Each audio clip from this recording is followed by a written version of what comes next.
as big as he is at 6'3", we could see him at 68 as well. You know, he's a young guy. He's got plenty of power. I wouldn't, you know, be surprised if he moved up to 68 sooner than later. 6'3" that's a big middleweight, man. That's a big middleweight, man. He carries a lot of power. Ladies and gentlemen, it is time for another edition of Boxing Scene's Top Stories here on ProBox TV, your boxing channel. I'm George DeMatteis. Reminder to download the ProBox TV app where apps are available to get the full ProBox TV experience, which includes the great insights from our world champions. We have Chris Algieri, Paulie Malignaggi, and Showtime's Sean Porter joining us here on Top Stories. Well, the WBO ordered its middleweight champion, Janibek Alimkhanuly, to begin negotiations with top-ranked contender Hamzah Sheeraz of the UK.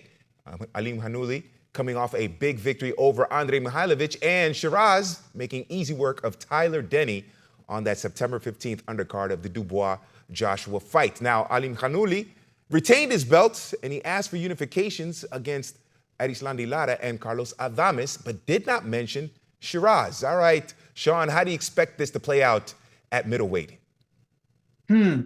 Usually they make you fight the mandatory. That's usually what they do. They try to control, you know, where you're going with the belts and what you're doing with them.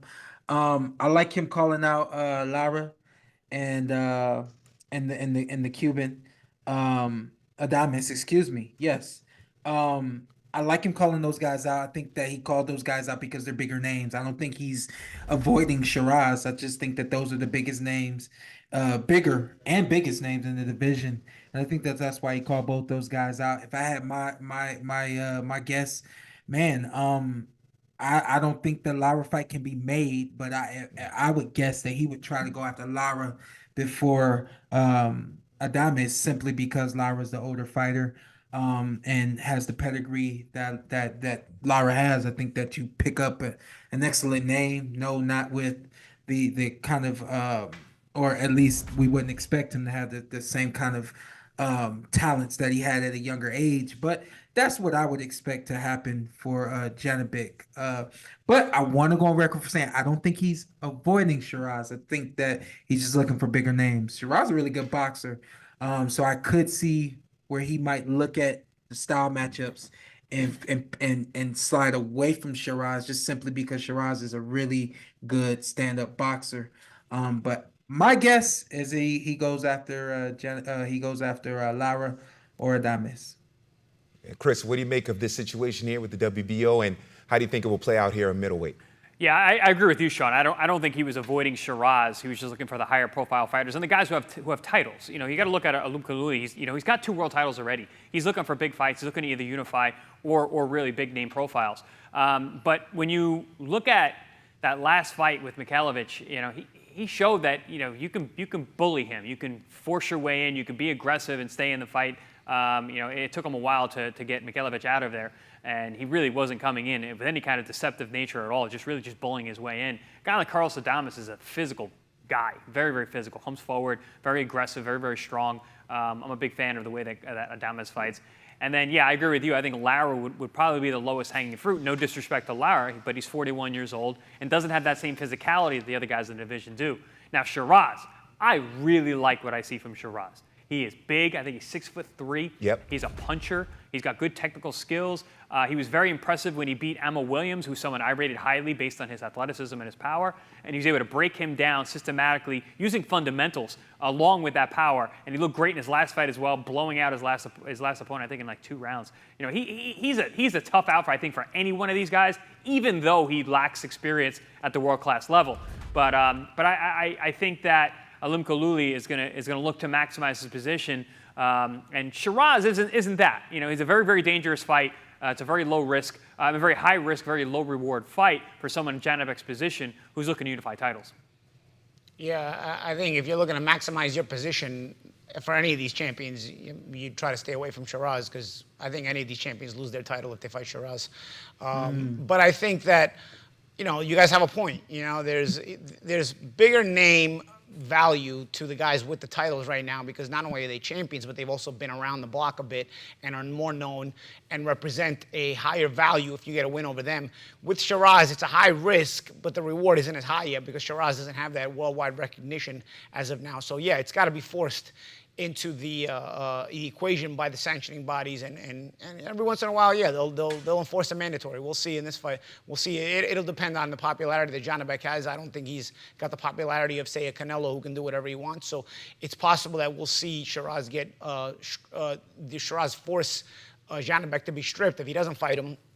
It doesn't mean that Janibek can't still go pursue the unification fights, because he'd still have one or the other belt. If the WBO enforces this and strips Janibek, Janibek would still have the IBF title, and he could go unify with the other champions. Either way, that would still be Sheeraz's entrance into the title picture, because the vacant title would then be fought for by Sheeraz in the next available contender. Once Sheeraz is in the title picture, I think he beats all these guys if they're still around, if they don't move to 168. Of course, if you're Janibek, you can go make a couple of moves. If you're able to get one more big win in this weight class, you may be in the Canelo sweepstakes. Yeah, Ruslan Lara is the WBA middleweight champion, and Adames is the WBC champion. But Sean, to your point there, let's talk about Sheeraz real quick and Janibek there. Sheeraz, his last 15 fights have all ended by stoppage or knockout there. Is he maybe the rising star in the middleweight division that could unify the belts there if he does face Janibek? Yeah, I was gonna say he definitely has the in-ring presence, talent, gifts, style. I mean, the whole nine. I like the way Chris always says it. He's the goods, like 100% top to bottom, especially standing at 6'3".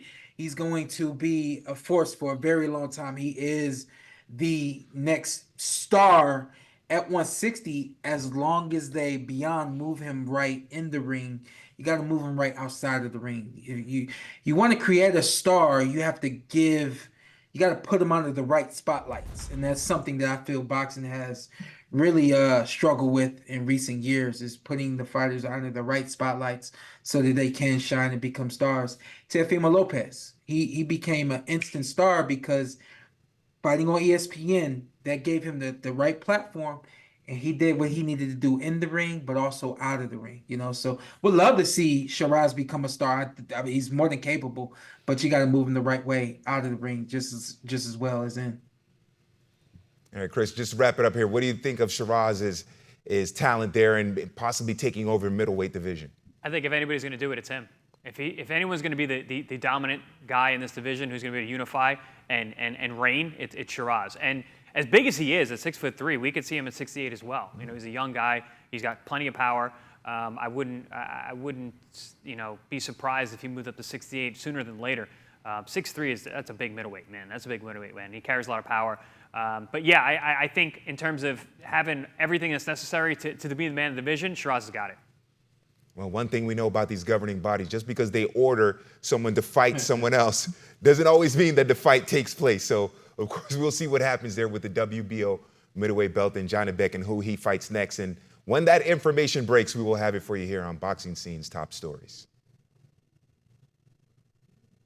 We'd like to remind you to scan the QR code, like, subscribe, and leave your comments on our YouTube page.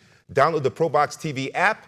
And in a couple of weeks' time, you definitely want to listen to ProBox TV, because we're going to talk about that fight between Tim Tszyu and Bakram Murtazaliev, October 19th in Orlando.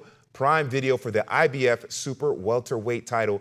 That should be fascinating. We'll see if Murtazaliev can hold on to his belt and if Tim Tszyu can regain his status as a world champion at Super Welterweight, And then also, ProBox TV, European debut, November 1st in Belfast, Northern Ireland. You can watch it. Well, if you go to Belfast, Northern Ireland, you can watch it live there, or you can watch it for free on YouTube and on the ProBox TV app. November 1st, ProBox TV going worldwide. I am George DeMatteis, and that does it for Boxing Scene's Top Stories. November 1st, ProBox TV makes its European debut in collaboration with Conlan Boxing. This stacked card starts with hometown fighter Padraig the Hammer McCrory returning to the ring to take on the hard-hitting Colombian Leonard Carrillo. And in the co-main, the UK's Robbie Davies Jr. clashes with former two-weight world champ Javier Fortuna of the Dominican Republic. Live from the SSE Arena in Belfast, Northern Ireland. Boxing superstar Tim Tszyu is coming to Prime Video. Don't miss this championship showdown as Tszyu takes on undefeated Murtaz Aliyev for the super welterweight world title. Saturday, October 19th, streaming live exclusively on Prime Video for all Prime members. For more ProBox TV, scan the QR code on the screen or go to the App Store and Google Play. ProBox TV, your boxing channel.